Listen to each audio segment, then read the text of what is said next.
नमस्कार मंडळी, आज आपण बनवणार आहोत मराठमोळे पावसाळ्यात खूप आवडीने खाल्ली जाणारी शेंगोळे ही रेसिपी। तर फ्रेंड्स, ही रेसिपी भाकरीसोबत खायला आणि चपातीसोबत खायला खूप झक्कास अशी लागते। तर फ्रेंड्स, आईच्या हातची चव आणि आजीच्या हातची चव महाराष्ट्रातील आणि विदर्भातील सर्वात जास्त आवडीने पावसाळ्यात खाल्ली जाणारी ही रेसिपी तिखट शेंगोळे। तर फ्रेंड्स, आज आपण तिखट शेंगोळे ही रेसिपी बघणार आहोत। चला तर मग रेसिपीला सुरुवात करूया। तर फ्रेंड्स, इथे मी घेतली आहे अर्धी वाटी शेंगदाणे आणि इथे थोडीशी कोथिंबीर आणि 8 ते 10 हिरवी मिरची आणि 2 गड्डी लसूण आणि जिरे आणि चवीपुरतं थोडंसं मीठ। आता मी हे सर्व मिश्रण मिक्सरमधून बारीक करून घेत आहे। तर फ्रेंड्स, हे आता सर्वात अगोदर शेंगदाणे टाकून घ्यायचे, त्यानंतर लसूण आणि हिरवी मिरची टाकून घ्यायची आहे, त्यानंतर कोथिंबीर आणि जिरे आणि मीठ टाकून घ्यायचं आहे। त्यानंतर हे सर्व मिश्रण आपल्याला आता मिक्सरमधून काढून घ्यायचं आहे। तर अशा प्रकारे मी इथे मिश्रण पूर्ण काढून घेतले आहे। तर तुम्ही इथे बघू शकता, थोडंसं जाडसर आणि थोडंसं बारीक असं मी मिश्रण मिक्सरमधून काढून घेतले आहे। तर सर्वात अगोदर मी इथे कणिक घेतलं आहे। तर हे कणिक आहे गव्हाचं पीठ। तर मी इथे 1 ते 1.5 वाटी गव्हाचं पीठ घेतले आणि त्यानंतर थोडंसं बेसनचं पीठ घेतले। आता हे सर्व मिश्रण एकत्र एकजीव करून घ्यायचं आहे, म्हणजेच एकत्र करून घ्यायचं आहे। तर तुम्ही इथे बघू शकता, अशा प्रकारे मी सर्व हे मिक्स करून घेतले।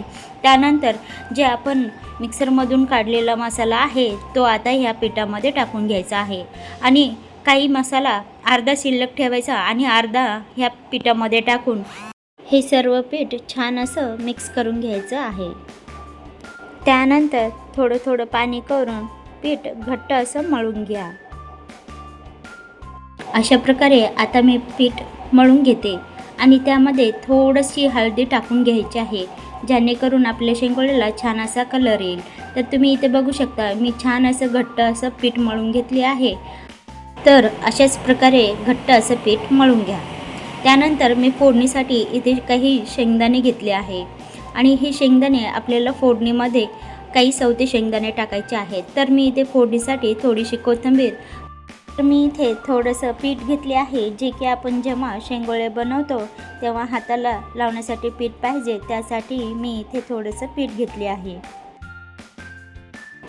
आता मी सर्वात अगोदर इथे कुकर ठेवून घेतले आहे, त्यामध्ये 1 मोठी पळी तेल टाकून घेतले आहे।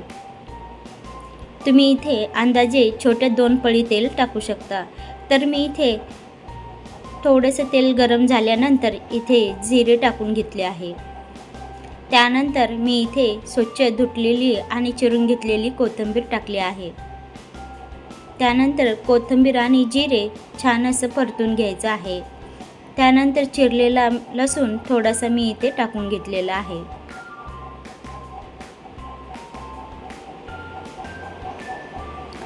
लसूण अगोदर टाकल्याच्या नंतर खूप जास्त असा करपला जातो, त्यासाठी अगोदर जिरे, कोथिंबीर, त्यानंतर लसूण टाकून घ्यायचा आहे। तर इथे तुम्ही बघू शकता, आता मी जे राहिलेला मिक्सरचा मसाला आहे तो मी आता हे तेलामध्ये टाकून घेतला आहे। आता हे सर्व मिश्रण छान असं परतून घ्यायचं आहे तेलामध्ये। त्यानंतर अजून थोडीशी हळद तेलामध्ये टाकून घ्यायची आहे, जेणेकरून आपल्या शेंगोळ्याला छान असा कलर येतो। तर हा मसाला स्लो गॅसवरती छान असा परतून घ्यायचा आहे। तर फ्रेंड्स, आता पावसाळा येत आहे, तर रोजचीच कटकट म्हणून आपण काहीतरी नवीन करायचं ठरवतो। रोज तेच खाऊन खूप कंटाळा येतो, त्यासाठी नवीन काही म्हणून ही रेसिपी पावसाळ्यामध्ये खूप आवडीने खाल्ली जाते। तर अशा प्रकारे आता मी ह्या तेलामध्ये जे मिक्सरच्या भांड्यात मिश्रण होतं त्यामध्ये पाणी टाकून आता ह्यामध्ये टाकून घेते।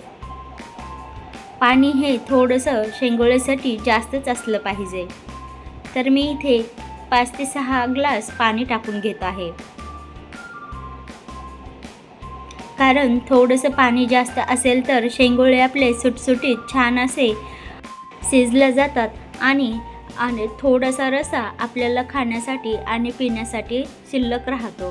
त्यासाठी पाणी थोडंसं जास्तच टाकायचं आहे। म्हणजे शेंगोळे शिजून 1-1.5 ग्लास जास्त पाणी असायला हवं. तर तुम्ही इथे बघू शकता छान अशी तरी पण आलेली आहे आणि आपल्या शेंगोळ्याला छान असा कलर पण आलेला आहे.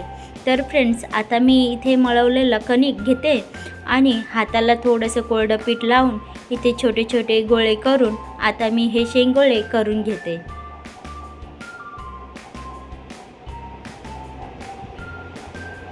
तर तुम्ही इथं बघू शकता अशा प्रकारे आपल्याला शेंगोळे लांब लांब करून घ्यायचे आहेत. तर फ्रेंड्स, शेंगोळे करून घेता वेळेस एकसारखा साईज आला पाहिजे, त्यासाठी छान असं शेंगोळे बनवून घ्यायचे आहेत.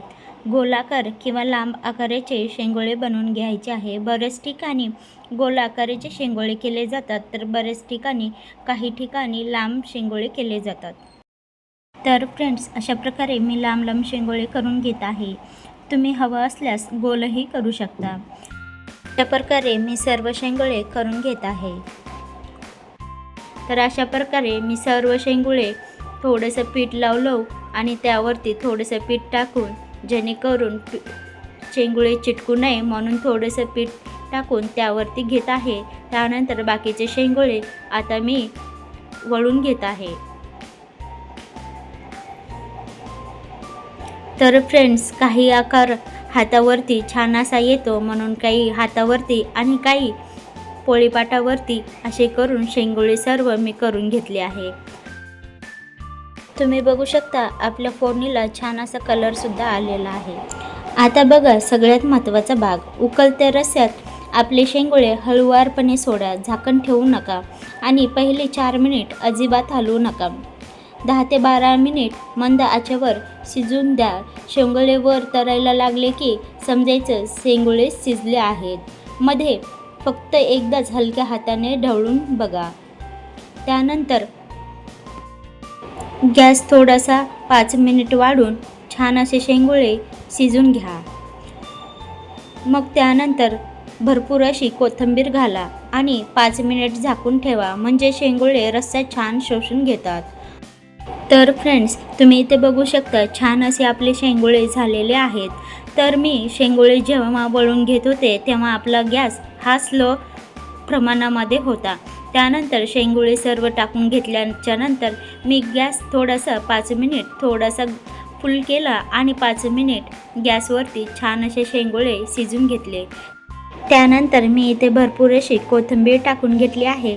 तर त्यानंतर तुम्ही इथे बघू शकता फ्रेंड्स, खूप छान असे आपले शेंगोळे अजिबात चिकटलेले नाही आहेत, एकदम सुटसुटीत असे झालेले आहेत आणि रस्सासुद्धा थोडा अटसर आणि घट्ट असं झालेला आहे.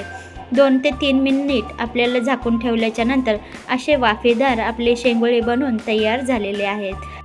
तर फ्रेंड्स, या पावसाळ्यात तुम्ही काय करणार, तर नक्कीच हे शेंगोळे रेसिपी एकदा तुम्ही सुद्धा बनवा. बाहेर पाऊस आणि गरमागरम भाकरीसोबत खाल्ले जाणारे हे शेंगोळे रेसिपी. तर फ्रेंड्स, कशी वाटली तुम्हाला आजची ही रेसिपी? आवडली असेल तर नक्कीच लाईक करा आणि येणारी रेसिपीज बघण्यासाठी आपल्या चॅनलला सबस्क्राईब करा आणि बेल आयकॉनला प्रेस करून ठेवा, जेणेकरून आपला प्रत्येक व्हिडिओ तुमच्यापर्यंत पोहोचेल. तर फ्रेंड्स, आपण पुन्हा भेटूया पुढच्या व्हिडिओमध्ये पुढची रेसिपी घेऊन. तोपर्यंत धन्यवाद.